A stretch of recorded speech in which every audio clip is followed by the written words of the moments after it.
नमस्कार साथियों। तो चलिए आज के दैनिक जागरण में क्या खास खबरें हैं उन्हें हम लोग एक एक करके देख लेते हैं। और याद रखिए दैनिक जागरण का राष्ट्रीय संस्करण है, तो इसमें आप लोगों को महत्वपूर्ण खबरें ही देखने को मिलेंगी। अभी आप लोगों ने देखा है कि चंद्रयान 3 की सफल लैंडिंग हुई है, तो उसी पर आप देखते हैं कि ये जानकारी हो रही है। 2008 में चंद्रयान 1 छोड़ा गया था, 2019 में दूसरा और 2023 में तीसरा। ये आप लोग जरूर याद रखिएगा। चंद्रमा की सतह पर 8 मीटर चला रोवर विज्ञान। लैंडर रोवर के सभी पेलोड भी पूरी तन्मयता से कर रहे हैं काम और चंद्र दिवस में अधिक से अधिक जानकारी जुटाने का प्रयास है। और चांद की सतह पर उतरता दिखा विज्ञान और वीडियो जारी हुआ है, आप लोगों ने देखा होगा, इसरो ने जारी किया है। ISRO Indian space research organisation की बात हो रही है और आप सभी जानते हैं कि हमारी अंतरिक्ष एजेंसी है और 15 अगस्त 1969 में इसकी स्थापना हुई थी। बेंगलोर में इसका हेडक्वार्टर आपको देखने को मिलेगा। विज्ञान को चंद्रमा पर मदद कर रहे हैं 26 मैकेनिज्म। इसरो ने उस प्रक्रिया के बारे में बताया जिसके जरिए रोवर चंद्रमा की सतह पर उतरा है। रोवर के चंद्रमा की सतह पर उतरने में 26 मैकेनिज्म ने मदद की है। सभी mechanism U R Rao satellite centre ISRO ने विकसित किए हैं और इनमें सबसे खास सोलर पैनल है जो रोवर के लिए सौर ऊर्जा से बिजली पैदा करता है। और इसरो ने बताया कि लैंडर में 2 खंडों वाला रैंप लगा है। रोवर की चंद्र सतह पर उतरने से पहले सोलर पैनल ने बिजली पैदा की है। इसके बाद रोवर चांद पर उतरा है। चंद्रयान 2 के ऑर्बिटर कैमरे ने खींची चंद्रयान 3 के लैंडर की तस्वीर। और आप देखिए लैंडर में लगे हैं 3 पेलोड। लैंडर के 3 पेलोड रंभा, एल्फी चंद्र सरफेस थर्मोफिजिकल एक्सपेरिमेंट और इल्सा रंभा एल्फी चंद्र सतह के निकट प्लाज्मा आयरन और इलेक्ट्रॉन घनत्व और समय के साथ इसके परिवर्तन का अध्ययन कर रहा है। चेस्ट चंद्र सतह की तापीय गुणों का पता लगा रहा है और इल्सा चंद्रमा पर कंपन को मापने और चंद्र क्रस्ट मेंटल की संरचना को चित्रित करना शुरू कर चुका है। रोवर में 2 पेलोड भी देखने को मिलेंगे। रोवर के 2 पेलोड हैं, लेजर इंड्यूस्ड ब्रेकडाउन स्पेक्ट्रोस्कोप और चंद्र लैंडिंग स्थल के आसपास आप देखिए चंद्र मिट्टी व चट्टानों की मौलिक संरचना, magnesium, aluminium, silicon, potassium, calcium, titanium लोहे धातु की मौजूदगी का पता लग रहा है। और अल्फा पार्टिकल एक्सरे स्पेक्ट्रोमीटर चंद्रमा की रासायनिक संरचना और खनिज संरचना का अध्ययन कर रहा है। इसरो अधिकारियों के अनुसार चंद्रमा के दक्षिणी ध्रुव क्षेत्र में स्थायी रूप से अंधेरे वाले क्षेत्रों में पानी मौजूद होने की संभावना की भी तलाश की जा रही है।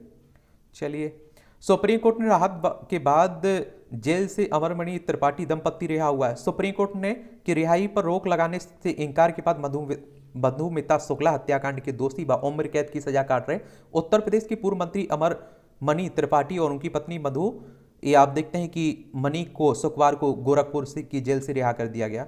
और आप देखते हैं कि इनकी पत्नी पर और इन पर 25-25 लाख रुपए का मुचलका भरवाने के बाद जिलाधिकारी ने दोपहर में रिहाई का आदेश दिया है। आप देखते हैं कि इन्होंने मधुमिता शुक्ला की हत्याकांड में दोषी पाए गए थे। गुवाहाटी हाई कोर्ट में मणिपुर हिंसा से जुड़े मामले की सुनवाई होगी। सुप्रीम कोर्ट ने मणिपुर हिंसा मामले में राज्य की परिस्थितियों को ध्यान में रखते हुए निष्पक्ष न्याय प्रक्रिया सुनिश्चित करने के लिए शुक्रवार को निर्देश दिए कि मणिपुर हिंसा की सीबीआई को सौंपे गए मामलों का ट्रायल पड़ोसी राज्य असम में होगा। सुप्रीम कोर्ट ने गुवाहाटी हाई कोर्ट के मुख्य न्यायाधीश से कहा है कि वह सीबीआई जांच मामले की सुनवाई के लिए न्यायिक अधिकारी नामित करे। और सुप्रीम कोर्ट की बात करें तो आप सभी जानते हैं कि सर्वोच्च अदालत है हमारी और अनुच्छेद 124 के तहत इसकी स्थापना की बात की गई है। 28 जनवरी 1950 में स्थापना हुई थी। सीबीआई की बात करें तो आप देखेंगे सेंट्रल ब्यूरो ऑफ इन्वेस्टिगेशन की बात हो रही है और आप देखते हैं कि इसकी स्थापना 1 अप्रैल 1963 में हुई थी। नई दिल्ली में हेडक्वार्टर देखने को मिलेगा। मणिपुर में आप देखते हैं कि जो जाति हिंसा फैली है ना, उसी की बात हो रही है। ये आपको देखिए मणिपुर देखने को मिलेगा। इम्फाल इसकी राजधानी है। इसकी सीमा अगर आप लोग देखना चाहें तो आप देखिए नागालैंड से लगती है, असम से लगती है, मिजोरम से लगती है, अंतर्राष्ट्रीय सीमा म्यांमार से लगती है। विधानसभा में आप देखेंगे यहाँ आपको कितनी 60 सीटें देखने को मिलेगी। राज्यसभा में 1 सीट है, लोकसभा में 2 सीटें हैं। 22,327 वर्ग किलोमीटर में फैला हुआ है। ये आपका 1956 में से केंद्र शासित प्रदेश बनाया गया था। 1972 में पूर्ण राज्य का दर्जा दिया गया था मणिपुर को, ये भी याद रखिएगा। भारत ग्रीस बने रणनीतिक साझेदार और पीएम मोदी और ग्रीस के पीएम मित्सोटाकिस के बीच द्विपक्षीय बैठक हुई। दोनों देशों में रक्षा और कारोबारी संबंधों को मजबूत बनाने का फैसला किया है। मोदी 4 दशक बाद ग्रीस की यात्रा करने के वाले भारत के पहले प्रधानमंत्री पीएम है। तुर्की के साथ खराब होते रिश्तों के संदर्भ में भी देखी जा रही है यात्रा। ग्रीस और भारत का मिलन स्वाभाविक है, मोदी साहब कह रहे हैं। आप देखते हैं क्या कह रहे हैं, ये भी आप लोगों को याद रखने को मिलेगा। और आप देखते हैं कि संयुक्त घोषणा पत्र में भूमध्य सागर और हिंद प्रशांत क्षेत्र का भी उल्लेख करने की बात हो रही है। ग्रीस ने पीएम मोदी को दिया grand cross of the order of honour. प्रधानमंत्री नरेंद्र मोदी को ग्रीस ने grand cross of the order of honour से सम्मानित किया। पीएम मोदी को यह सम्मान ग्रीस की राष्ट्रपति कटरीना सक्कालारापुलू ने प्रदान किया। विदेश मंत्रालय के प्रवक्ता आरिदम बागची ने कहा कि पीएम मोदी को यह सम्मान भारत ग्रीस साझेदारी की मजबूती को एक तरह से दर्शाता है। और इसके बारे में अगर हम लोग बात करें ग्रीस के बारे में, तो इसके बारे में आप लोग एक सामान्य जानकारी जरूर याद रखिएगा। आधिकारिक तौर पर हेलेनिक गणराज्य दक्षिण पूर्व यूरोप में एक देश है ये आपका, ठीक है। एथेंस इसकी क्या है, आप लोग देखेंगे शहर आप लोगों को देखने को मिलेगी। यूनानी भाषा बोली जाती है। चलिए, तो ये भी आप लोग याद रखिएगा इसके बारे में। कई बार आप देखते हैं कि क्वेश्चंस पूछ लेता है, क्या कर लेता है, पूछ लेता है ग्रीस के बारे में। देखिए, ये हमारा प्यारा भारत है, यहाँ से आप जाएंगे तो ये ग्रीस आप लोगों को देखने को मिल जाएगा। इसी की बात हो रही है। भूमध्य सागर आप देखिए यहीं लगा हुआ है। बातचीत का पहले आग्रह करके अब मुकर रहा है चाइना। मोदी जिनपिंग मुलाकात। चीन का दावा भारतीय पक्ष के कहने पर हुई थी दोनों नेताओं की मुलाकात। भारत का दावा पहले चीन ने से आया था मोदी से मुलाकात का आग्रह। या आप सभी जानते हैं कि चाइना हमारा पड़ोसी है। और आप देखते हैं कि लद्दाख हो, जम्मू आपका चाहे हिमाचल प्रदेश हो, उत्तराखंड हो, सिक्किम हो, अरुणाचल प्रदेश हो, 5 राज्यों की सीमा लगती है हमारी। और आप सभी जानते हैं कि लद्दाख में आप देखते हैं कि कब्जा करने की कोशिश करता रहता है, कुछ हिस्से पर कब्जा भी किए हुए है। अरुणाचल प्रदेश को अपना हिस्सा बताता रहता है चाइना। तो उन्हीं सब की बात हो रही है। अभी जोहान्सबर्ग में ब्रिक्स शिखर सम्मेलन हुआ था, उसी दौरान आप देखते हैं बात हुई है, उसी की बात हो रही है, ठीक है। चलिए, ब्रिक के बारे में आप लोग एक सामान्य जानकारी नीचे जरूर लिखिएगा, बताइएगा इसके बारे में। नौसेना के लिए 5 स्वदेशी पोतों का निर्माण करेगा हिंदुस्तान से यार्ड। 19,000 करोड़ के अनुबंध पर रक्षा मंत्रालय ने किए हस्ताक्षर। समुद्र में सामरिक जहाजों की तैनाती में निभाएंगे अहम सहायक भूमिका ये। और आप देखते हैं कि चाइना और पाकिस्तान जैसी अगर सहयोगी हों तो हमें अपनी रक्षा पर ध्यान देना ही होता है। कानूनी पचड़ों से बचने के लिए पवार पिता पुत्री के बदले स्वर। ये आप देखते हैं कि अभी हाल ही में आपने देखा होगा कि महाराष्ट्र में बड़ा राजनीतिक उठा पटक हुआ था। और आप देखिए शरद पवार की एनसीपी की जो है उसके विधायक बीजेपी के साथ मिलकर आप देखते हैं कि सरकार में शामिल हो गए। तो उन्हीं की बात हो रही है। अब नरम पड़ रहे हैं ना ये शरद पवार। तो आप देखेंगे ये महाराष्ट्र देखने को मिलेगा। मुंबई इसकी राजधानी है। 1 मई 1960 में इसे राज्य बनाया गया था। विधानसभा में आप देखेंगे 288 सीटें हैं। विधान परिषद भी है जिसमें 78 सीटें हैं। राज्यसभा में 19 सीटें हैं। लोकसभा में 48 सीटें हैं। 3,07,713 वर्ग किलोमीटर में फैला हुआ है। एकनाथ शिंदे यहाँ के मुख्यमंत्री हैं, ठीक है। और इसकी सीमा आप देखिए गुजरात, मध्य प्रदेश, छत्तीसगढ़, तेलंगाना, कर्नाटक, गोवा से लगती है। ये भी आप लोग याद रखिएगा। नफरती अपराध रोकने को 2018 के दिशा निर्देश को मजबूत करेंगे मजबूत। ये सुप्रीम कोर्ट ने कहा है कि वह भीड़ हिंसा, नफरत फैलाने वाले भाषणों और पीटर हत्या, लिंचिंग से निपटने के लिए 2018 के दिशा निर्देशों को और कठोर बनाएगा। कोर्ट ने कहा है कि यह सुनिश्चित किया जाएगा कि कट्टरता फैलाने वाले सार्वजनिक बयानों के दोषियों के साथ समान रूप से निपटाए जाएं, भले ही वे किसी भी समुदाय के क्यों ना हो। विश्व एथलेटिक्स चैंपियनशिप के भारत में पहले बार 3 भारतीय एथलीट नीरज चोपड़ा ने पेरिस ओलंपिक के लिए क्वालिफाई किया है। 88.7 मीटर थ्रो नीरज चोपड़ा ने किया है, आप देखेंगे। और 85.50 मीटर पेरिस ओलंपिक का क्वालिफाई मानक था। और 81.31 मीटर डीपी मनु और 80.55 मीटर आप देखते हैं कि जैना ने फेंका था भाला। ये पूरा लद्दाख जानता है कि चीन ने हजारों कनाल जमीन कब्जाई हुई है। राहुल गांधी कांग्रेस के लीडर हैं, आप देखते हैं कि वो आरोप लगा रहे हैं। और आप देखिए कांग्रेस की बात करें तो एक पुराना राजनीतिक दल है। 28 दिसंबर 1885 में इसकी स्थापना हुई थी। इसके संस्थापक A.O. ह्यूम थे। और आप देखते हैं कि इसके पहले अध्यक्ष WC बनर्जी थे, ब्रह्मेश चंद्र बनर्जी थे। प्रणव ने विश्व बैडमिंटन चैंपियनशिप में पक्का किया पदक। HS प्रणव ने पिछले 2 बार के चैंपियन डेनमार्क के विक्टर एक्सेलसेन को क्वार्टर फाइनल में हराकर विश्व बैडमिंटन चैंपियनशिप में भारत का 1 पदक पक्का किया है। प्रणव ने रोमांचक मुकाबले में दुनिया के नंबर 1 खिलाड़ी एक्सेल सेन को 13-21 और 21-15, 21-16 से हराया है। चलिए ये भी याद रखिए। अब ईडी और सीबीआई करेगी बंगाल के सहकारी समिति घोटाले की जांच। समिति पर निवेशकों के 50 करोड़ रुपए गबन करने का आरोप है। कलकत्ता हाईकोर्ट ने दोनों एजेंसियों को 12 अक्टूबर को रिपोर्ट देने को कहा है। ईडी की बात करें तो इन्फोर्समेंट डायरेक्टरेट की बात हो रही है, प्रवर्तन निदेशालय की बात हो रही है। और आप देखते हैं कि ये एजेंसी काफ़ी चर्चा में भी बने रहते हैं। 1 अप्रैल 1956 में इसकी स्थापना हुई थी। नई दिल्ली में हेडक्वार्टर देखने को मिलेगा। वेस्ट बंगाल की बात हो रही, पश्चिम बंगाल की बात हो रही। चलिए एक बार हम लोग वेस्ट बंगाल चलते हैं। या आप देखेंगे कि आपका हमारा प्यारा भारत है, यहाँ पश्चिम बंगाल देखने को मिलेगा। कोलकाता इसकी राजधानी, इसकी सीमा उड़ीसा, झारखंड, बिहार, सिक्किम और असम से लगती है। अंतर्राष्ट्रीय सीमा नेपाल, भूटान, बांग्लादेश से लगती है। और आप देखेंगे कि यहाँ ममता बनर्जी चीफ मिनिस्टर हैं। विधानसभा में 294 सीटें हैं। राज्यसभा में आपको 16 सीटें देखने को मिलेंगी। लोकसभा में 42 सीटें, 88,752 वर्ग किलोमीटर में फैला हुआ है ये आपका पश्चिम बंगाल। ये भी याद रखिएगा। परीक्षा ही नहीं, पढ़ाई के दबाव से भी उभरेंगे स्कूली बच्चे। 10 दिन बगैर बस्ते से के आना होगा। प्रमुख विषय की अधिकतम 50 मिनट की होगी कक्षा। फाउंडेशन स्टेज पर सिर्फ खेल और कहानी की लगेगी क्लास। और नए नेशनल कैरिकुलम फ्रेमवर्क में वैश्विक मानकों के आधार पर पढ़ाई के घंटे भी निर्धारित। स्कूलों में हफ्ते में अधिकतम 29 घंटे होगी पढ़ाई। वर्ष में सिर्फ 180 दिन लगेंगी कक्षाएं। और आप देखते हैं कि जो नई राष्ट्रीय शिक्षा नीति आई हुई है उसमें आप देखते हैं कि बड़ा सुधार किया जा रहा है। तो उन्हीं की बात हो रही है ये सब आपकी राष्ट्रीय राजधानी दिल्ली से जुड़ी खबरें हैं। और आप देखते हैं कि G20 शिखर सम्मेलन भी दिल्ली में हो रहा है। नई दिल्ली इसकी राजधानी है। विधानसभा में 70 सीटें हैं, राज्यसभा में 3 सीटें हैं, लोकसभा में 7 सीटें हैं। अरविंद केजरीवाल यहाँ की चीफ मिनिस्टर हैं। G20 के बारे में हम लोग कई बार बात कर चुके हैं। आप लोग जरूर बताइए उसके बारे में एक सामान्य जानकारी जरूर आप लोग बताइएगा, ठीक है, G20 के बारे में।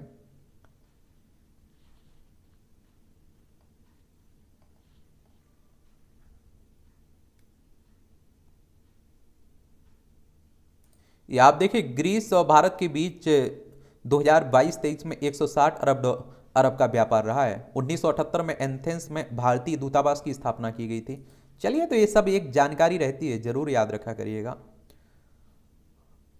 और आप देखें कि ये आपका तुर्की का तोड़ माना जा रहा है इसे। व्यापार समझौते के अलावा ग्रीस के रूप में भारत को जियो पॉलिटिकल मोर्चे पर अहम सहयोगी मिलेगा। ग्रीस ने लंबे समय से कश्मीर मुद्दे पर भारत का समर्थन किया, जबकि पाकिस्तान के कश्मीर मुद्दे को अंतर्राष्ट्रीय रूप देने के असफल प्रयासों की भी तुर्की ने उसके सुर में सुर मिलाया। तुर्की ने पाकिस्तान को अप्रैल 2023 में अत्याधुनिक ड्रोन भी दिए थे और ये भारत के लिए चिंता की बात है। ग्रीस के साथ रिश्तों में नई मजबूती तुर्की के लिए संकेत होगी। दरअसल तुर्की और ग्रीस के बीच संबंध अच्छे नहीं है। कई मुद्दों पर दोनों देशों में तनातनी चलती रहती है। कहा जाता है कि भारत का प्रयास पाक और तुर्की के साथ अजरबैजान के बनते त्रिकोण से निपटने के लिए भूमध्य सागरीय क्षेत्र में पकड़ मजबूत करने का भी है। इसके जरिए 3 देशों को घेरा जा सकेगा। और आप देखते हैं कि ऊर्जा चिंता का निवारण, भारत को एक ऐसे साथी की भी जरूरत है जो उसकी ऊर्जा चिंताओं को दूर करने में सहायक हो बन सके। तेल और गैस के असीमित भंडार वाली भूमध्य सागरीय क्षेत्र में भारत के लिए ग्रीस इस उद्देश्य को पूरा कर सकता है। पुराना रिश्ता, भारत और ग्रीस के बीच रिश्तों का लंबा इतिहास रहा है। दोनों देशों के बीच कूटनीतिक रिश्तों की शुरुआत मई 1950 में हुई थी, जब दिल्ली में ग्रीस का दूतावास खुला था। एथेंस में भारतीय दूतावास 1978 में हुआ था। ग्रीस लगभग सभी अंतर्राष्ट्रीय मंचों पर भारत का समर्थन करता है और तत्कालीन पीएम इंदिरा गांधी ने 1980 में ग्रीस की यात्रा की थी, जबकि वहां के तत्कालीन पीएम अंद्रेई पापेद्रो आप देखते हैं 1984, 1985, 1986 में भारत का दौरा किया। चीन का बढ़ता वर्चस्व, चीन की विस्तारवादी नीति में भूमध्य सागरीय देश भी अहम है। उस क्षेत्र में चीन लगातार गतिविधियां बढ़ा रहा है और जिससे आर्थिक के साथ सैन्य उपस्थिति वाली गतिविधियां शामिल हैं। ऐसे में भारत के लिए ग्रीस अहम सहयोगी के रूप में सामने आ सकता है। राजनीतिक संबंध, ग्रीस संयुक्त राष्ट्र में स्थायी सीट समेत कई राजनीतिक मुद्दों पर भारत का पक्षकार है। कश्मीर समेत कई मुद्दों पर आप देखिए कि ग्रीस का कहना है कि ये भारत का आंतरिक मामले। विशेषज्ञों का मानना है कि सामरिक रूप से ग्रीस भारत के बेहद जरूरी बन गया है। पिछले कुछ वर्षों से ग्रीस और साइप्रस के साथ मिलकर भारत काम कर रहा है। ऐसी दी जा रही रिश्तों को धारी आप एक तरह से देखेंगे। चलिए अच्छी बात है। और मोदी सरकार ने ग्रीस के साथ संबंधों को गहरा करने पर ध्यान दे रही है। जनवरी 2023 में विदेश राज्य मंत्री मीनाक्षी लेखी आधिकारिक यात्रा पर ग्रीस गई। उनसे पहले वाणिज्य राज्य मंत्री अनुप्रिया पटेल अप्रैल 2022 में ग्रीस गई थी। इसके पहले विदेश मंत्री एस जयशंकर जून 2021 में ग्रीस की यात्रा कर चुके। जून 2018 में राष्ट्रपति रामनाथ कोविंद भी 4 दिनों की आधिकारिक यात्रा पर ग्रीस गए थे। तब दोनों देशों के बीच कई समझौते पर हस्ताक्षर भी हुए थे। और आप लोग देखते हैं कि अंतर्राष्ट्रीय संबंध पढ़ते हैं ना, तो उसी में ये सब आप लोगों को देखने को मिलता है। भारतीय एमएसएमई के लिए खुलेगा दुनिया के बाजार, भारत की बढ़ेगी सहभागिता, दुनिया के सभी छोटे उद्यमियों को मिलेगा व्यापार का समान अवसर। और G20 के व्यापार मंत्रियों की बैठक में 3 मुद्दों पर बनी सहमति, पुतिन G20 सम्मेलन में नहीं होंगे शामिल। क्रेमलिन ने कहा है कि वह यूक्रेन में विशेष अभियान चलाने की कर रहे हैं तैयारी। अमेरिकी राष्ट्रपति जो बाइडन ने सम्मेलन में भागीदारी पर की पुष्टि। किन्नरों को आरक्षण पर सुप्रीम कोर्ट ने केंद्र व राज्यों को किया तलब। ये आरक्षण का मुद्दा देख लीजिए, हर जाति आप देखते हैं, हर समुदाय बात करता रहता है। विशेष अधिकार समिति के नोटिस का जवाब नहीं दे रहे हैं संजय सिंह, आम आदमी पार्टी के राज्यसभा सांसद हैं। पीएम स्वनिधि योजना को विस्तार देने की योजना है, 1 करोड़ हो सकती है लाभार्थियों की संख्या, महिलाओं को लाभ पहुंचाने के में दक्षिणी राज्यों से अच्छा प्रदर्शन होने की बात भी हो रही है। चलिए अच्छी बात है। कावेरी जल छोड़ने की याचिका पर आदेश देने से सुप्रीम कोर्ट का इनकार। ये आप देखिए, सुप्रीम कोर्ट ने कर्नाटक से प्रतिदिन 24,000 क्यूसेक कावेरी जल छोड़ने का आग्रह किया है करने वाली तमिलनाडु सरकार की याचिका पर कोई आदेश देने से शुक्रवार को इनकार कर दिया। ये आप देखते हैं कि इन दोनों के बीच विवाद चलता रहता ना, कर्नाटक और तमिलनाडु के बीच कावेरी नदी को लेकर, तो उसी की बात हो रही है। कावेरी नदी के बारे में एक सामान्य जानकारी आप लोग रखिएगा, कावेरी नदी की बात हो रही है।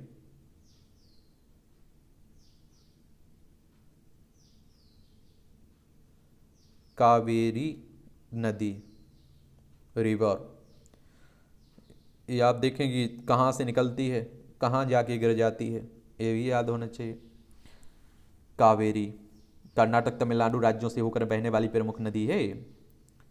और आप देखते हैं कि कहाँ से निकलती है, ताला कावेरी कोडागु पश्चिमी घाट कर्नाटक से बंगाल की खाड़ी में गिर जाती है। ठीक है। आईपीसी सीआरपीसी व साक्ष्य अधिनियम का होगा भारतीयकरण।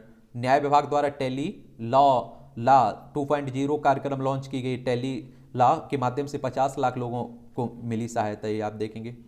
इनमें बदलाव किया जा रहा है ना, अभी जो विधेयक आए हुए हैं, विधेयकों के हिंदी नामकरण पर मद्रास बार एसोसिएशन को आपत्ति भी है इसमें, तो उसी की बात हो रही है। ये अंग्रेजों के समय के थे, अब आप देखिए भारतीय समय जब आज के हिसाब से बनाने की बात हो रही है, इसमें संशोधन करने की भी बात हो रही है। ये आप देखेंगे राजनीति की खबरें हैं। आप देखते हैं कि आरोप प्रत्यारोप खूब चलता रहता है, ये भी आप जानते हैं। राजनीति की खबरें हैं, राजनीति है, आप सभी जानते हैं ये भी।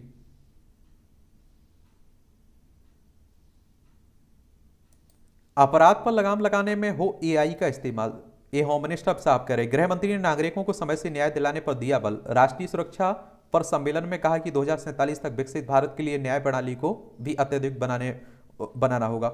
एआई यानी कि इंटेलिजेंट, किसकी बात हो रही, आर्टिफिशियल इंटेलिजेंस की बात हो रही, कृत्रिम बुद्धिमत्ता की बात हो रही है। ठीक है। स्मार्ट सिटी मिशन के क्रियान्वयन में मध्य प्रदेश ने बाजी मारी, तमिलनाडु दूसरे और राजस्थान यूपी तीसरे स्थान पर है। इंदौर ने सर्वश्रेष्ठ शहर की होड़ में बाजी मारी। और आप देखिए चंडीगढ़ केंद्र शासित प्रदेशों में सबसे आगे रहा है। चलिए, smart India smart city award contest 2022 में मध्य प्रदेश ने तमिलनाडु को पीछे छोड़कर सर्वश्रेष्ठ राज्य की श्रेणी का पहला स्थान हासिल किया है। चलिए, ये भी आप लोग याद रखा करिएगा। और ISAC के तहत अब तक 2018, 19 और 20 के अवार्ड दिए जा चुके हैं। इसके चौथे संस्करण की शुरुआत अप्रैल 2022 में की गई थी।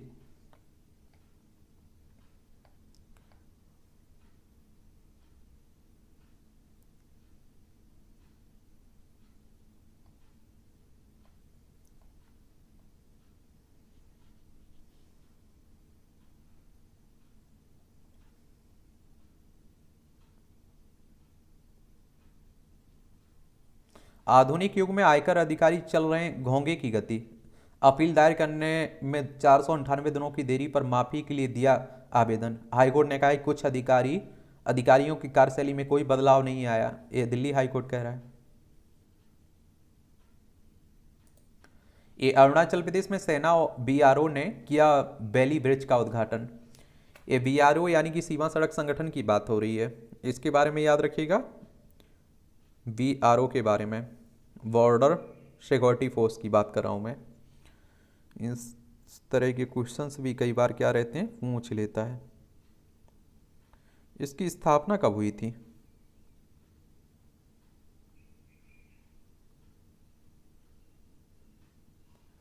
बीआरओ की स्थापना कब हुई थी?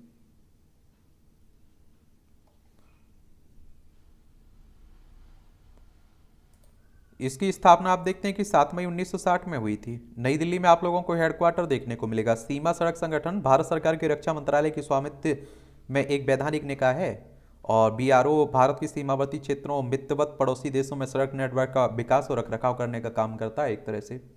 और अरुणाचल प्रदेश की बात करें तो ईटानगर इसकी राजधानी। इसकी सीमा आप देखिए भूटान हो गई, चाइना हो गया और म्यांमार से लगती है। और अंतर राज्यों में सीमा इसकी किससे लगती है? असम और नागालैंड से लगती है।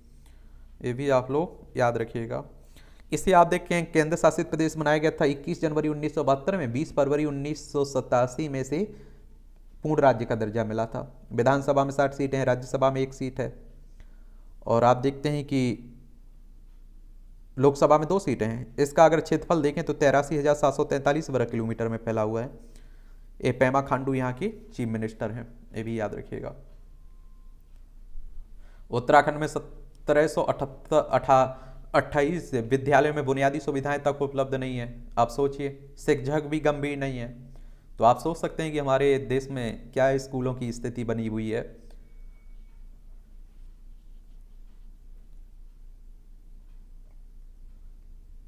इसलिए आप देखते हैं कि सरकारी स्कूलों में पढ़ाने से अच्छा बच्चों को घर बैठाते हैं माँ बाप।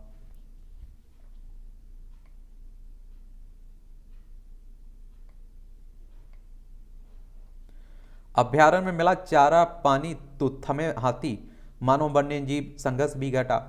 ए एलिफेंट रिजर्व सरगुजा की टीम ने प्रस्तुत किया जंगली हाथियों के समुचित प्रबंधन का उदाहरण। एक वर्ष में मानव वन्यजीव संघर्ष की 2150 घटनाएं हुई कम। ये उपाय हुए कारगर। अभ्यारण्य क्षेत्र में जंगली हाथियों के लिए पसंदीदा घास और हरी चारी की उपलब्धता, नष्ट हुए प्राकृतिक बांस वनों का संरक्षण व संवर्धन, जल स्रोतों का संरक्षण व जल निकायों का उपचार, जल निकायों के आसपास के क्षेत्रों को समृद्ध कर उनकी ऊपरी हिस्से में घास व फलों के पौधे लगाए।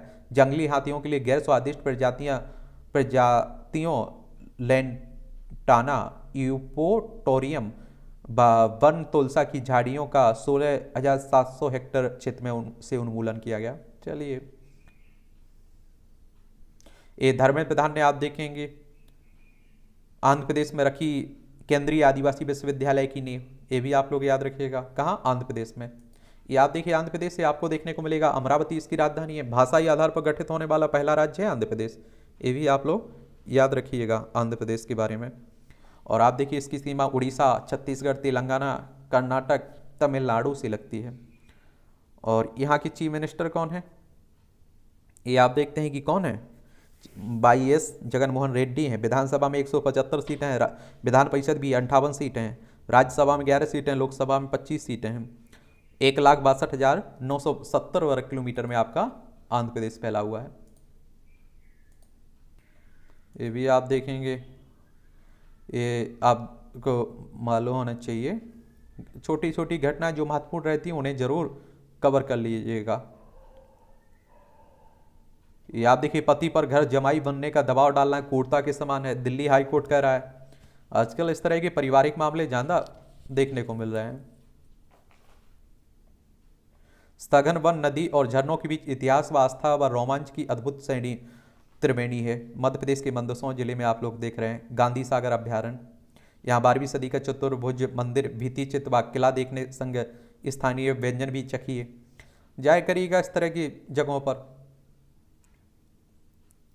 ये आप देखिए संपादकीय पाठ है, इसे भी देख लिया करिएगा। प्रीलिम्स में, मुख्य परीक्षा में, इंटरव्यू में, हर जगह आपको मदद पहुंचाते हैं। मोदी विरोध से आगे बढ़े विपक्ष। ये आप सभी जानते हैं कि 2024 में है हमारे देश में चुनाव, तो उसी को इंडिया एक गठबंधन बना हुआ है। तो कई बार हम लोग गठबंधनों पर बात कर चुके हैं, आप लोग भी पढ़ सकते हैं, देख सकते हैं इस आर्टिकल को। और अब आप देखिए कि अगर एकता बनती है तो आप देखते हैं इस तरह की एकता से कांग्रेस को भी बहुत नुकसान हुआ है। एक तो एकता बनना बड़ी मुश्किल की बात होती है, लेकिन अगर बन गई तो आप देखेंगे, याद मानिए, यकीन मानिए कि नुकसान बीजेपी को भारी उठा पड़ेगा। समस्या बना दहेज निषेध अधिनियम।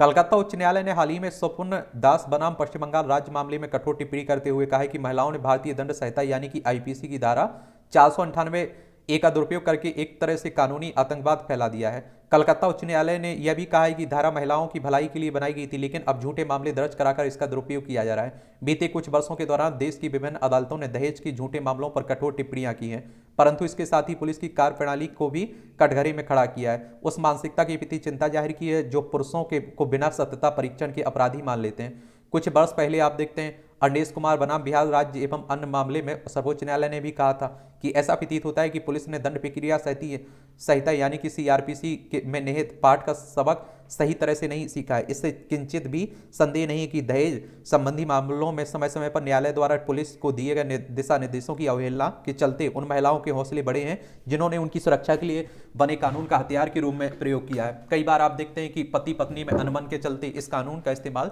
ससुराल वालों को प्रताड़ित करने के लिए किया जाता है। एक बात और आप लोग देखिएगा, इस तरह के जो भी कानून है उनका दुरुपयोग इस तरह से होता है। आपने देखा होगा कि किसी को अब दोनों में नहीं बन रही तो उसके परिवार को उसको दहेज के तहत, दहेज जो निश्चित कानून है उसके तहत फंसा दिया जाता है। बाद में आप देखते हैं वो जेल में डले रहते हैं। कई साल बाद हमारी न्याय व्यवस्था जिस तरह से धीमी चलती है, जब तक वो निकलते हैं कई साल उनके बर्बाद हो जाते हैं और बाद में आप देखते हैं कि निर्दोष पाए जाते हैं। तो इसी को चिंता जताई जा रही है। आंकड़े बताते हैं कि बीते वर्ष में 498 ए में गिरफ्तार किए गए लोगों में से अनुमानतः 90% प्री ट्रायल स्तर पर ही बेकसूर पाए गए। सोचिए 90%। जिन मामलों में मुकदमे चले उनमें भी करीब 80% निर्दोष करा दिए गए, उन्हें बिना किसी जांच के गिरफ्तार किया गया था। साथ ही एक समाधान ने समस्या का रूप ले लिया। यदि इस कानून के दुरुपयोग पर शीघ्र ही गंभीरता से मंथन नहीं किया गया तो हजारों निर्दोष इसी प्रकार जेल में जाते रहेंगे। 1961 में जब दहेज प्रतिषेध अधिनियम पारित हुआ तब उसमें किया गया था कि यदि कोई व्यक्ति दहेज देगा या लेगा अथवा दहेज देने या लेने को प्रेरित करेगा वह दंड का पात्र होगा। उसके कारावास की अधिकतम अवधि 5 वर्ष से कम नहीं होगी। यदि दहेज देना और लेना समान रूप से दंडनीय अपराध है तो यक्ष प्रश्न यह है कि क्यों सिर्फ अदालतों में दहेज लेने के मामले पहुंचते हैं? क्या दहेज देना पुलिस एवं न्यायपालिका की कार्यप्रणाली में विलुप्त प्रतीत होता है? दहेज प्रतिषेध कानून भारत पारित होने के पश्चात कुछ ही मामले ऐसे सामने आए हैं जहां न्यायालय ने दहेज देने वालों के विरुद्ध केस दर्ज करने के आदेश दिए हैं। क्या यह विचारणीय तथ्य नहीं है कि क्यों दहेज निरोधक कानून का एक पक्षीय पहलू यानी दहेज लेना ही चर्चा का विषय बनता है और दहेज देने को लेकर बने कानून पर यूं आंखें मूंद लेना कई प्रश्नों को जन्म देता है। यह निर्विवादित तथ्य है कि दहेज की बुराई के चलते देश में तमाम लड़कियां प्रताड़ित होती हैं या अपनी जान से हाथ भी धो बैठती हैं, परंतु क्या कारण है कि अभिभावकों के भीतर यह चेतना जागृत नहीं हो पा रही है कि दहेज मांगने वाले परिवारों में उनकी बेटी असुरक्षित हो सकती है। एक प्रश्न यह भी है कि विवाह के पश्चात दहेज की मांग के विरुद्ध न्यायालय का दरवाजा खटखटाने वाली लड़की विवाह से पूर्व ही ऐसे परिवार से रिश्ता तोड़ने से इनकार क्यों नहीं कर देती है जो दहेज का लोभी है? नीरा सिंह बनाम दिल्ली सरकार 2007 मामले में दिल्ली उच्च न्यायालय ने कहा था कि दहेज की मांग के बावजूद यदि वयस्क और शिक्षित महिला दहेज लेने वाले व्यक्ति से शादी करती है तो वह उसका परिवार दहेज निषेध अधिनियम के तहत अपराध में भागीदार बन जाता है। यह एक कटु सत्य है कि स्त्री धन के रूप में दिया गया उपहार दो परिवारों के मध्य कड़वाहट होती ही दहेज का रूप धारण कर लेती है और दहेज तथा स्त्री धन के मध्य विभेद की रेखा का निर्धारण कानून में उल्लिखित नियमों के आधार पर न होकर संबंधी मधुर मापदंड के आधार पर निर्धारित होता है। विष्णु बनाम केरल राज्य तथा अन्य के मामले में नवंबर 2021 के अपने एक निर्णय में केरल उच्च न्यायालय ने टिप्पणी करते हुए कहा था कि विवाह के समय दुल्हन को बिना किसी मांग के दिए गए उपहार और जो इस अधिनियम के तहत बनाए गए नियमों के अनुसार आप देखते हैं कि बनाई गई सूची में दर्ज किए गए हैं वे धारा 3(1) के दायरे में नहीं आएंगे जो दहेज देने या लेने पर रोक लगाती है। विधि आयोग ने अपनी 159वीं रिपोर्ट में स्वीकार किया है कि भारतीय दंड संहिता की धारा 498(a) के प्रावधान का दुरुपयोग हो रहा है। दिल्ली की एक ट्रायल अदालत यह भी कर चुकी है कि हर कोई महिलाओं के अधिकारों को लेकर लड़ रहा है, लेकिन उन पुरुषों के लिए कानून कहाँ है जो महिलाओं द्वारा झूठे केस में फंसा दिए जाते हैं। शायद इस बारे में कदम उठाने का वक्त आ चुका है। दिल्ली की ट्रायल अदालत की उक्त टिप्पणी यह बताने के लिए पर्याप्त है कि सामाजिक व्यवस्था असंतुलित हो रही है और यदि इस पर ठोस निर्णय नहीं लिए गए तो भविष्य में न्याय व्यवस्था से एक बड़े वर्ग का विश्वास उठ जाएगा। यह स्थिति समाज को बिखेर देगी। समय आ गया है कि दहेज निरोधक कानून में ऐसे संशोधन परिवर्तन किए जाएं कि उनका मनमाना इस्तेमाल और दुरुपयोग और रोके और इस कानून को लिंग निरपेक्ष बनाने पर विचार किया जाना चाहिए, ये भी कहा जा रहा है। चलिए आपका क्या सोचना है इस तरह के आर्टिकल पर, इस तरह की घटनाओं पर आप लोग भी बताइएगा। ऊर्जा, मोह का बंधन। मोह का बंधन हमें आंतरिक रूप से कमजोर करता है। अत्यधिक मोह में डूबा हुआ व्यक्ति अच्छे और बुरे के बीच का अंतर समझ नहीं पाता है, और मोह और आसक्ति एक दूसरे के पूरक है। किसी व्यक्ति अथवा वस्तु में से मोह हमें दुख देता है। मोह के अधीन कोई व्यक्ति जाल में फंसी मछली के समान होता है। मोह से जुड़ी इच्छा पूर्ति के अभाव में वह केवल तड़पता रहता है। चलिए ये भी आप लोग देखते रहा करिएगा, अच्छा कॉलम लिखा जाता है। ये आप देखिए वही बेसुरा राग, राहुल गांधी को अपना आदानी राग फिर याद आ गया। चलिए, हाइड्रोजन ईंधन का भविष्य। लगभग 2 वर्ष पूर्व देश में पेट्रोल डीजल के विकल्प वाले ईंधन पर तेजी से काम हुआ है। इसमें बैटरी चलित मोटरसाइकिल, स्कूटी व कार का इतना उत्पादन होने लगा है कि आज इसके लगभग 20% वाहन सड़क पर दिख रहे हैं। बैटरी चलित कारें भी बाजार में आ गई हैं, लेकिन ज़्यादातर द्वितीय वाहन सीएनजी कंप्रेस्ड नेचुरल गैस से चल रहे हैं। शुरुआत में सीएनजी ईंधन की आपूर्ति व फिलिंग स्टेशन की कमी थी, लेकिन अब यह अधिकतर जगह उपलब्ध हो गई है। हालांकि इसकी कीमत अब डीजल पेट्रोल के लगभग बराबर तक पहुंच गई है, लेकिन कार्बन उत्सर्जन कम करने का लक्ष्य पूरा नहीं हो रहा है। अब हाइड्रोजन ईंधन को परिवहन उद्योग का भविष्य बताया जा रहा है, और हाइड्रोजन को भविष्य का ईंधन भी कहते हैं। और इसे लेकर झारखंड सरकार टाटा मोटर्स व टाटा कम्युनिस्ट में एक महत्वपूर्ण समझौता संभावित है। यह न सिर्फ झारखंड बल्कि पूरे देश में परिवहन उद्योग के लिए मील का पत्थर साबित हो सकता है। यह बात सामने आई कि भारी वाहन के लिए बैटरी विकल्प नहीं हो सकता है। इसमें लगने वाले लिथियम, कोबाल्ट, निकल आदि का देश में पर्याप्त भंडार नहीं है। सेमीकंडक्टर चिप भी चीन, जापान, कोरिया आदि देशों से आयात करने की कठिनाइयां शुरू से ही महसूस की जा रही हैं। वह हाइड्रोजन गैस ऐसा ईंधन है जिसे कहीं भी बनाया जा सकता है, और इस ईंधन का कच्चा माल जल है। हाइड्रोजन गैस से चलने वाला लायक इंजन का निर्माण टाटा कम्युनिस्ट करेगी। टाटा मोटर्स के जमशेदपुर प्लांट में काम हो रहा है। झारखंड सरकार का यह कदम पर्यावरण संरक्षण के लिए भी अहम साबित होगा। जरूरत है कि इसे ठीक से अमली जामा पहनाने की, जिससे पर्यावरण के सबसे मुफीद ईंधन से पूरा परिवहन उद्योग जुड़े दौड़े, एक तरह से दौड़े। स्टेरॉइड युक्त आई ड्रॉप से हानि। बीते लगभग 1 माह से देश के अनेक हिस्सों में आई फ्लू तेजी से फैल रहा है, और समाचार आ रहा है कि आंकड़े बताते हैं कि इन दिनों हर 5वें परिवार में आप देखेंगे लोग आंखों के संक्रमण से पीड़ित हुए हैं और फिर हो रहे हैं। विशेषज्ञों का कहना है कि आंखों का संक्रमण एक वायरस जनित रोग है जो तेज गर्मी, बारिश, बाढ़ और रुके हुए पानी की स्थिति में तेजी से फैलता है। वस्तुतः कंजक्टिवाइटिस आंखों में होने वाली संक्रमण है। तीव्र संक्रमण होने से आंखें लाल होने के साथ सूज जाती हैं और दर्द होता है। नेत्र विशेषज्ञों के अनुसार वयस्कों की तुलना में बच्चों में यह संक्रमण तेजी से फैलता है। साथ ही उन लोगों में इस संक्रमण के तेजी से फैलने की आशंका रहती है जो कहीं आने जाने के लिए सार्वजनिक परिवहन के साधनों का उपयोग करती है। चूंकि सार्वजनिक परिवहन के साधनों में बहुत लोगों से संक्रमण का जोखिम बना रहता है, इसलिए ये लोग ज़्यादा प्रभावित होते हैं।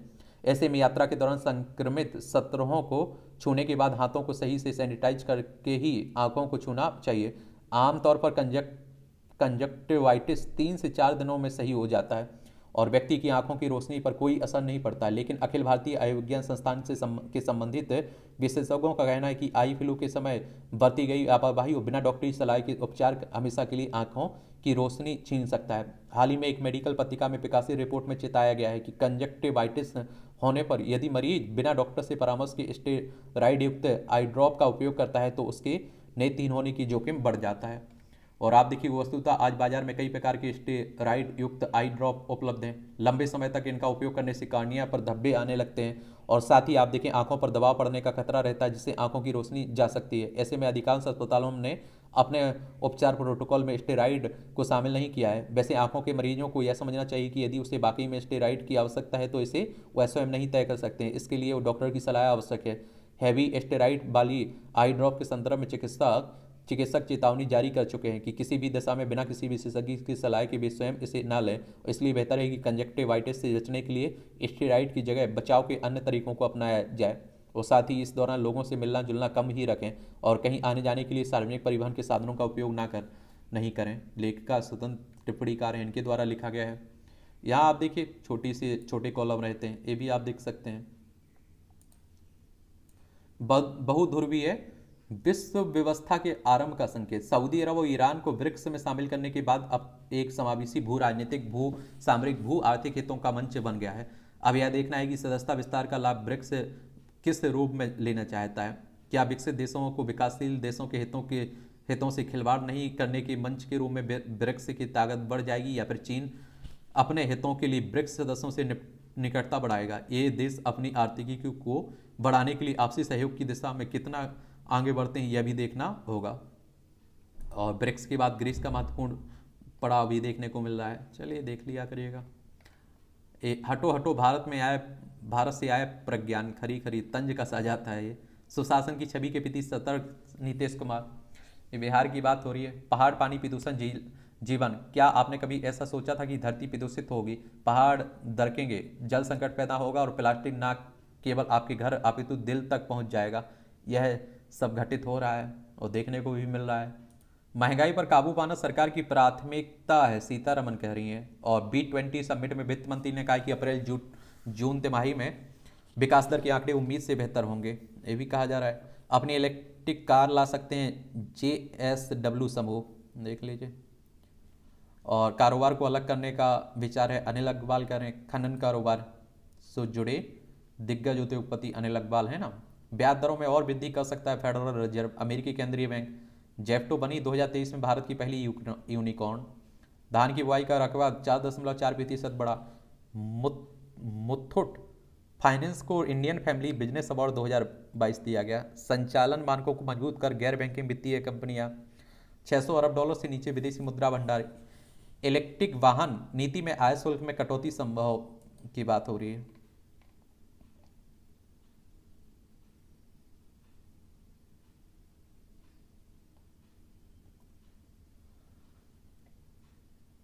ये आप देखिए अंतर्राष्ट्रीय खबरें हैं। राष्ट्रपति चुनाव धांधली मामले में ट्रंप का जॉर्जिया में सरेंडर, और 20 मिनट के बाद $2 लाख के बॉन्ड पर रिहा भी हुए हैं। देखिए एक्स ट्विटर पर लौटे ट्रंप, मस्क ने किया स्वागत। पूर्व प्रधानमंत्री नवाज शरीफ 15 अक्टूबर को लौट सकते हैं पाकिस्तान। नवंबर 2019 से लंदन में रह रहे हैं। तोसा खाना मामले में हाईकोर्ट ने माना इमरान के विरुद्ध निचली अदालत का फैसला गलत था। ये आजकल आप देख रहे हैं कि पूर्व पाकिस्तान के प्रधानमंत्री हैं इमरान खान, इनके भी बुरे दिन हैं। भारतवंशी विवेक रामास्वामी निक्की हेली पर अमेरिकी लेखिका ने की नस्ली टिप्पणी। ग्लेशियरों को इंसुलेटिंग फॉर्म से ढका। इस स्विस आल्प्स में ग्लोबल वार्मिंग के असर से यहाँ ग्लेशियर तेजी से पिघल रहे हैं।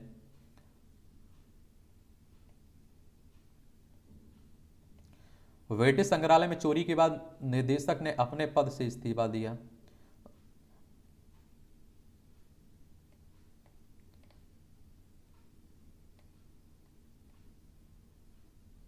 ईयू ने फर्जी सूचनाओं पर रोक लिए, बिग टेक कंपनियों पर कसी नकल। ये आप देखिए किसकी, यूरोपीय संघ की बात हो रही है। AI अनुशासित वीडियो बंद कर सकेंगे यूजर्स। हानिकारक सामग्री को चिन्हित करना होगा आसान। नकली उत्पादों को लेकर रिपोर्ट कर सकते हैं। बच्चों को डिजिटल विज्ञापनों द्वारा लक्षित नहीं किया जाएगा, ये भी कहा जा रहा है। भारतीय महिला हॉकी टीम की मलेशिया पर बड़ी जीत। भारत ने शुक्रवार को ओमान में मलेशिया के विरुद्ध 2-7 की शानदार जीत के साथ महिला एशियाई हॉकी 5 विश्व कप क्वालीफाई में अपने अभियान की शुरुआत की है। प्रयाग में भारतीय गोल्फर मनु गंडास की आप देखते हैं अच्छी शुरुआत हुई है। भारतीय दृष्टिबाधित पुरुष टीम फाइनल में अब पाक से सामना होगा। भारतीय महिलाओं के बाद आप देखिए भारत की दृष्टिबाधित पुरुष क्रिकेट टीम भी IBSA विश्व खेलों के फाइनल में पहुंच चुकी है। ट्रायल में शीर्ष पर रही अंतिम पंगाल।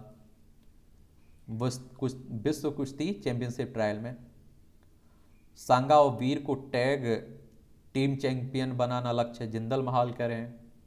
WWE चैंपियन जिंदर महाल कह रहे हैं।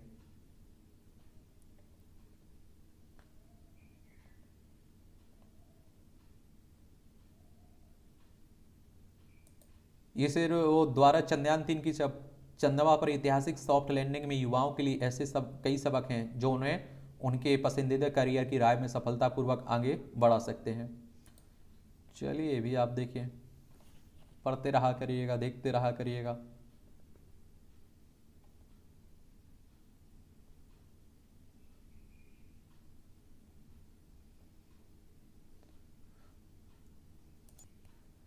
यहाँ भी आप देखिए जनरल नॉलेज की जानकारी मिल जाती है, परीक्षा के पॉइंट ऑफ व्यू से भी जानकारी मिल जाती है। पहली बार अमेरिका में किया गया था टैप रिकॉर्डर का इस्तेमाल 1938 में। आज ही के दिन अमेरिका में पहली बार टैप रिकॉर्डर का इस्तेमाल किया गया था। रेडियो स्टेशन WQXR ने रेडियो प्रसारण भेजने के लिए इसका इस्तेमाल किया था। इस टैप रिकॉर्डर का आविष्कार जेम्स आर्थर मिलर ने किया था। टैप में 15 मिनट का प्रोग्राम रिकॉर्ड किया गया था। ज्वालामुखी माउंट क्राकाटोआ में विस्फोट से गई हजारों की जान।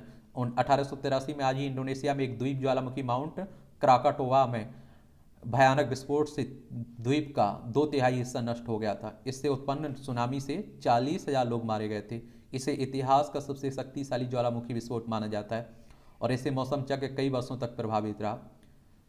और आप देखिए, असहायों की सेवा के लिए आजीवन समर्पित रही मदर टेरेसा। मानवता की पिता मूर्ति मदर टेरेसा का जन्म 1910 में आज ही के मैसेडोनिया में हुआ था। 18 साल की उम्र में नन बन गई। 1929 में शिक्षक के रूप में भारत आई। कोलकाता में अध्यापन के दौरान आसपास गरीबी देखकर असहायों की सेवा का संकल्प ले लिया। वर्ष 1950 में कोलकाता में मिशनरीज ऑफ चैरिटी की स्थापना की। असाध्य रूप से बीमार लोगों की सेवा के लिए 1952 में निर्मल हृदय संस्था की स्थापना की और 1979 में नोबल और 1980 में भारत रत्न से सम्मानित की गई थी। झारखंड में मिला दुनिया का दुर्लभ कीट इंडोसियालिस इंडिका। बड़ा होने पर उड़ता है और प्राकृतिक प्रदूषण को सहन करने की विशेषज्ञ क्षमता भी है। और ये आप देखिए, झारखंड के जमशेदपुर स्थित कोल्हान के जंगलों में मिला है। इससे पहले 2015 में थाईलैंड की एक शोधार्थी ने जानकारी दी थी कि वहां पाए गए इंडोसियालिस की एक मादा को लार्वा के साथ देखा गया है। बासमती को जौ के जनक का स्थान, गर्दन तोड़ और झुलसा रोग से जीतेगा धान। या बच्चों के पालन पोषण के लिए स्मार्ट फोन पर निर्भर होते जा रहे माता पिता। फोन कंपनी द्वारा करवाए गए सर्वे में सामने आई पेरेंटिंग के रोचक आंकड़े। चर्म रोग से जुड़े वात रोग के जोखिम का पहले चलेगा पता। टोरंटो यूनिवर्सिटी के वैज्ञानिकों ने विकसित किया प्रेस्टो नामक टूल। और आप देखिए, खतरे के पूर्वानुमान के आधार पर किए जा सकते हैं उपाय। अपराध से सुरक्षित महसूस होने पर कम होता है दिल के दौरे का जोखिम, अनुसंधान कह रहा है। नॉर्वेजियन सेना में मेजर जनरल बना पेंगुइन, देख लीजिए। 4500 4500 पुराने मंदिर की दीवार मिली। पेरू की वीरू घाटी में हुआका तोमावल में पुरातत्वविदों ने 4500 वर्ष पुरानी पॉलीक्रोम दीवार की खोज की है, जो प्री सेरेमिक काल के दौरान के मंदिर का हिस्सा बताई जा रही है। और ला लिब्रटार्ड के तटीय क्षेत्र में शोध परियोजना के प्रमुख एवं पुरातत्वविद फेरन कैस्टिलो के अनुसार वर्ष 2020 में कटाई के दौरान किसानों ने सबसे पहले यहां दीवार को देखा था। बाद में इसकी उत्पत्ति का पता लगाने के लिए गहराई तक खुदाई की गई, जिसमें पता चला कि यह इंडियन सभ्यता की प्रारंभिक अवधि के दौरान बनी एक इमारत का हिस्सा है, जो मंदिर जैसा प्रतीत होता है। ये मूवियों से जुड़ी खबरें हैं। अब पढ़ना हो तो पढ़ सकते हैं, छोड़ना हो तो छोड़ सकते हैं। और इस तरह से आप देखेंगे कि आज के न्यूज़पेपर की कहानी खत्म होती है। आप लोग पढ़ते रहिए, एंजॉय करते रहिए। आपका कोई सवाल हो मेरे लिए, सुझाव हो, तो आप लोग जरूर भेज सकते हैं नीचे, ठीक है। मेरी शुभकामनाएं हैं आप लोगों के साथ। मेहनत करते रहिए आप लोग।